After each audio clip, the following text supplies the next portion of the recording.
Hi, everybody, and welcome to another session from the Paris Peace Forum. Increasingly, cybersecurity is a part of keeping peace, ever more so now in the age of AI. And this session is actually called Building a Resilient Digital Future. At the heart of this conversation we're about to have is really security, safety, and defense. We're going to talk about it from two distinct but related angles, the threats that we see and the ones that we don't see. We have two powerhouse leaders here who I'm about to introduce. First, I'll tell you, as many of us remember, it's hard to forget, in 2019, there was a terrorist attack on two mosques in Christchurch, New Zealand, left 51 people dead, 50 more injured, and it was live streamed for 17 minutes before it was taken down off a social media site. And Dame Jacinda Ardern, who then was Prime Minister of New Zealand, led an international movement called the Christchurch Call, pulling together governments as well as the tech sector, big tech companies, to eliminate terror and violent extremism online. Welcome, Dame Jacinda. Give her a round of applause. Wow. So much to talk about. And also with me, Lisa Monaco, who is now President of Global Affairs at Microsoft, spent years working in the government. She was a Homeland Security advisor as well as Deputy U.S. Attorney General, where she confronted firsthand many of these threats that we're going to talk about. So to dive right in, Dame Jacinda, I want to start on you. Looking back on the Christchurch Call and what you were able to accomplish so quickly in 2019, pulling together all of these multi-stakeholders into not just collaboration, but really international cooperation. When we think about the geopolitical landscape right now, that seems really hard to do. How did you do it? A great question to start with, because let's start in a positive frame where we have seen cooperation and progress. Well, firstly, a warm kia ora to all of you. Assalamu alaikum. Thank you for having us today. You know, for us, and this my involvement in this work was born out of crisis, and undeniably one of the reasons that we were able to bring together a tripartite grouping in the way that we were, which included technology companies, included government, and included civil society, was because there was a moment in time where the world stood in horror. Not only 51 members of our Muslim community's lives taken, but live streamed. And live streamed because ultimately, we know this through research and evidence, that those who seek to engage in violent extremism and terrorism often have three commonalities. They seek revenge or some kind of vengeance in their act. They seek infamy, and they seek a response. And there is no question that the online environment is an enabler for them to achieve at least two of those three things. And so being a really pragmatic country as New Zealand is, being surrounded by pragmatic policymakers, our view was we must do what we can to prevent this happening again. And governments alone, we have a large number of very blunt instruments in government, and regulation alone was never going to resolve the issues we saw, including the pathways to radicalisation. And so that's why the Christchurch Call was born and includes civil society, tech, and government. The second reason that we were able to build that grouping as we were in that time was because there was consensus, and there is still today. And that consensus is we do not want to have an online world where we experience violent extremism and terrorism. And we're also unified in our ambition towards an open, free, and secure internet. So crisis and consensus. We cannot let crisis be the catalyst for future cooperation. And so my call to action in the AI space, and this is a space the call now works in as well, trying to build those guardrails early, is let's not wait for crisis to bring those three groups together on these issues. I was going to say, so 2019, when the terrorist attack happened, social media had long left the barn, so to speak. I mean, Twitter was 2006, YouTube before that, Facebook slightly before that. We're in a different place with AI. Obviously, it's still in some sort of infancy. It's growing very quickly, though. But I'm wondering, from your perspective, the work of Christchurch Call continues. How is AI impacting what you're doing? I mean, it'll be obvious to all those who are in the room where this is an area of interest that AI has either the possibility of, for instance, improving content moderation and providing interventions and disruption, or it has the ability to also further harms, increase radicalisation, and exacerbate issues of terrorism and extremism online. The Christchurch Call initiative is not a static initiative. It is a foundation that still has 130 organisations engaged with it. We're one of the pillars for us of work now is emerging technologies. So let me just give you a couple of practical examples of some of the work that we're doing, one of which is a little extra arm that's been announced by a partner today. We've always been concerned with making sure that tools are available for trust and safety, and particularly in the AI space, that aren't just for major platforms. We need smaller operators to have access to these tools. So we've really encouraged the development of open source tools. We've created an initiative called Elevate, where we've partnered with Roost. Roost, who have today announced that alongside OpenAI, will be OpenAI releasing some of their trust and safety tools that include those that relate to self-harm and the use of AI around that particular issue. So here we're building a network together that's trying to create open source tools that can be used by smaller platforms. We also have an initiative called the Christchurch Call Initiative on Algorithmic Outcomes, not a snappy title, but a desperately needed initiative, because if we're to intervene on those radicalisation pathways, we have to understand the algorithmic journey that users are on. And this is also relevant in the AI space. So we've built a tool that will enable accredited researchers to be able to follow those algorithmic journeys, to try and build the disruption, the off-ramps for people who are on the pathways to radicalisation. And we're in phase 2 of the development of that tool at the moment, and it's something that over the last 5 years we've seen how desperately needed it is. And our final little project I wouldn't mind promoting here is Catalyst.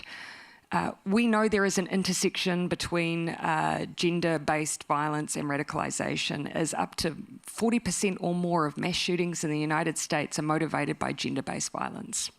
We have not looked at that nexus enough, and so we have a consortium that involves ISD, Imperial and others, working across 3 sites, Jordan, Canada, and Kenya, to start looking at programs, training, tools, inoculations in the area of misogyny online, because we know it is a part of the pathway towards violent extremism and radicalisation. So yes, we started 5 years ago. We are more relevant now than ever, and we're constantly looking for partners to continue this incredibly important work.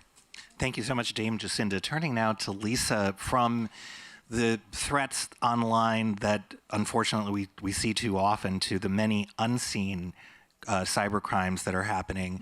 Microsoft recently released its 2025 Digital Defense Report. I want you to give people a sense of the threat landscape as you're seeing it. Thanks so much, Tony. And it's wonderful to share a stage with Jacinda. Microsoft was, of course, incredibly proud and privileged to partner with and be part of the Christchurch Call several years ago under Jacinda's leadership and that of President Macron. So really all kudos to Jacinda on her continued leadership here. So you're quite right. I mean, the contrast is quite striking. The vivid live streaming of the horror that we saw in Christchurch contrasted with the invisible, oftentimes invisible threats we are facing, both government and the private sector and citizenry facing from cyber threats. but there is something in common, right? The tools that we need to apply to these threats. And so I'll give you just a little outline of the Digital Defense Report that we released just a week ago. This is our annual report drawing from literally trillions of daily signals that Microsoft is able to see of malicious activity online. Literally trillions of security signals that we're seeing, 4.5 million daily blocking of malware, malicious software online, and we're able to draw several insights. And I will tell you, I think the headline here is that we are at a turning point. We are seeing the adversary acting in more advanced, more sophisticated ways, and at a speed and scale often fueled by AI, in a way that I haven't seen before. And as you noted in your introduction, I've been in this space for some time. You know, what we're seeing is half of those incidents are ransomware or extortion efforts. And it may be unseen in many instances. For every cyber attack you see lifted in the headlines, there are thousands and thousands of unseen attempts and efforts here. And some of them have very real impact, right? We see malicious actors going after the most vulnerable populations, attacking hospitals, holding hospitals for ransom, quite literally ceasing services, often causing life and death issues. So what we're seeing is what used to be a technological challenge, a business risk that people would look at and maybe monitor. It now is a societal challenge. And there, I think we have something quite in common, which is to say, once we are at this societal challenge level, we've got to pool our resources, pool our perspectives, pool our expertise, as was done in the Christchurch Call. And that is what we have to be bringing to the case here with regard to the cyber threat. One last point on what we're seeing with the role of AI. It is both, as Brad Smith has said, a tool, the quintessential tool and weapon. It is greatly advantaging the adversary, I would argue, from allowing for really a tremendous speed and sophistication in social engineering, making those phishing attacks much more precise. It is also allowing adversaries to hunt for vulnerabilities to exploit at machine speed.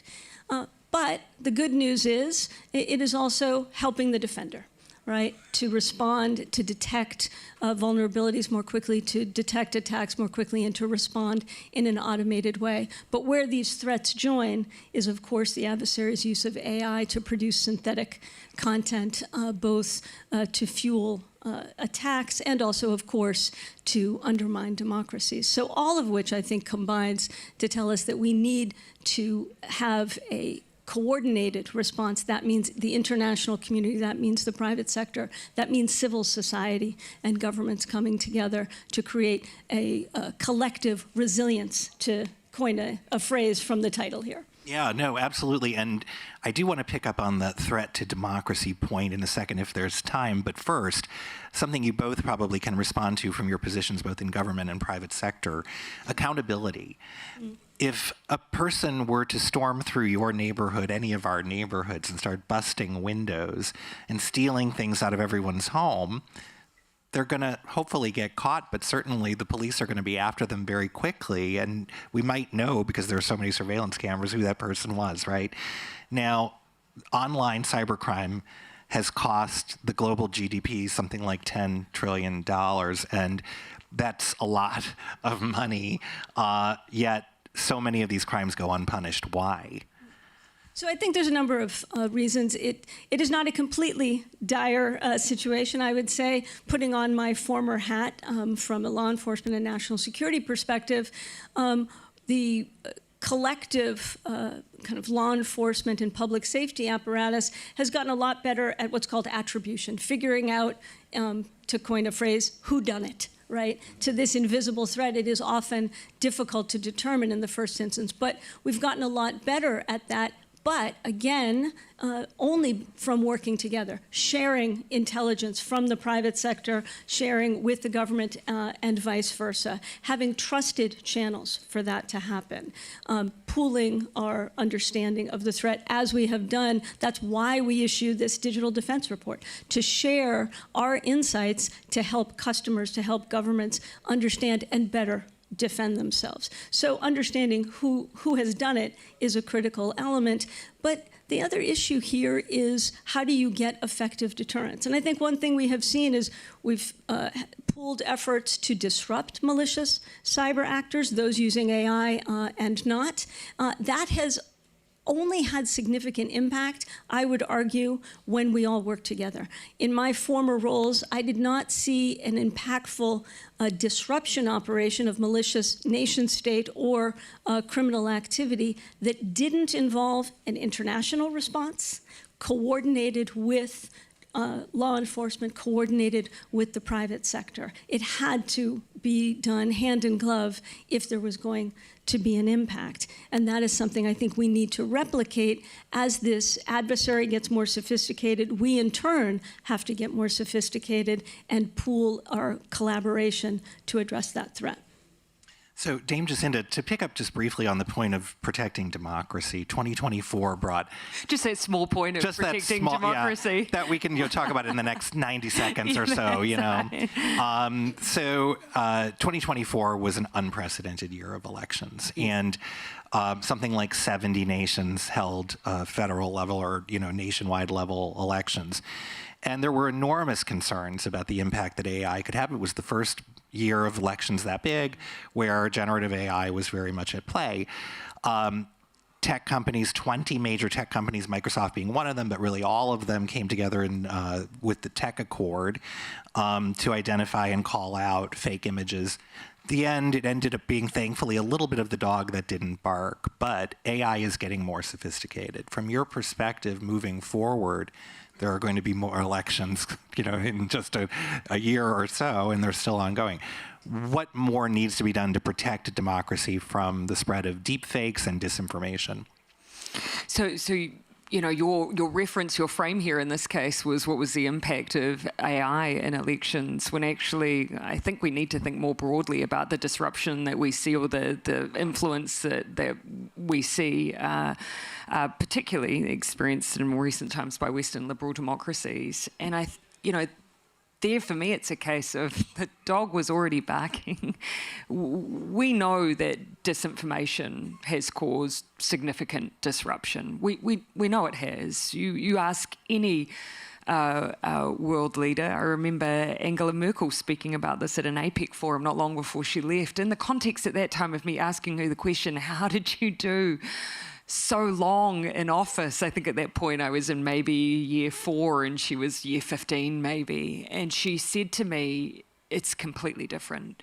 There used to be a time where you would debate and, there would be an issue that you were debating within your country. It would be on the news. People would argue about the different perspectives on it. They would debate it in the workplace. And eventually you would build some consensus and some resolution.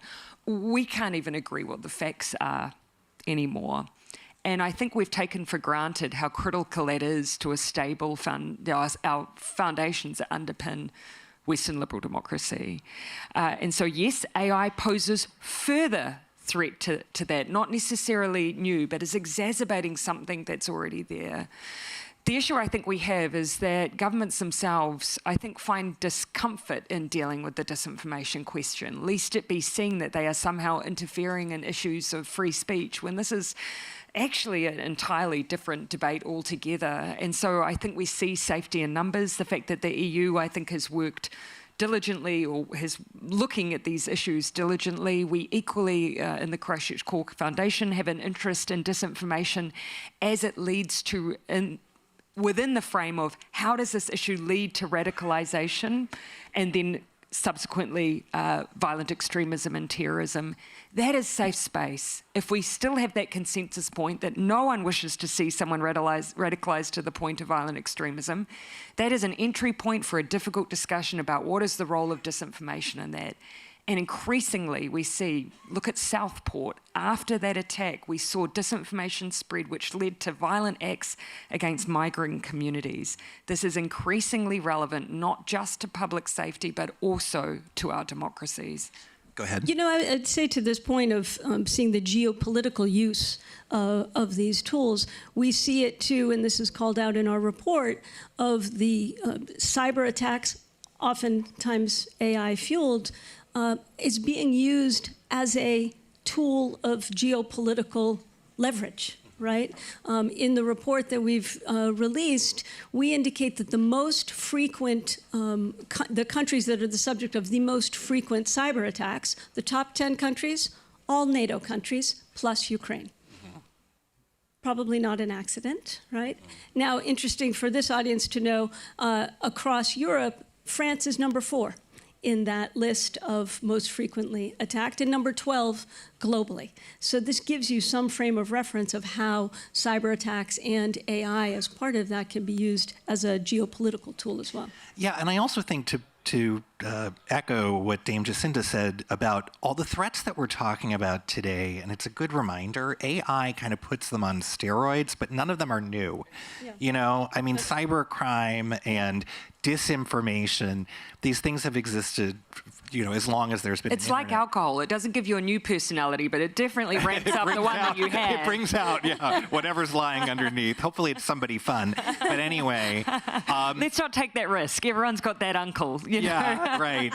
But so the other point that I think I would love for us to address, because I think it's important, is that there is a growing concern that I think could become a security concern of how AI and the AI economy might exacerbate inequality if it is not properly diffused. Yeah. And Lisa, maybe I'll turn to you on that point. So this is an incredibly important point and a priority for Microsoft. I mean, history shows us that technologies, general purpose technologies, those that diffuse or get adopted fastest and most broadly, those societies that adopt those technologies faster and wider are the ones who prosper.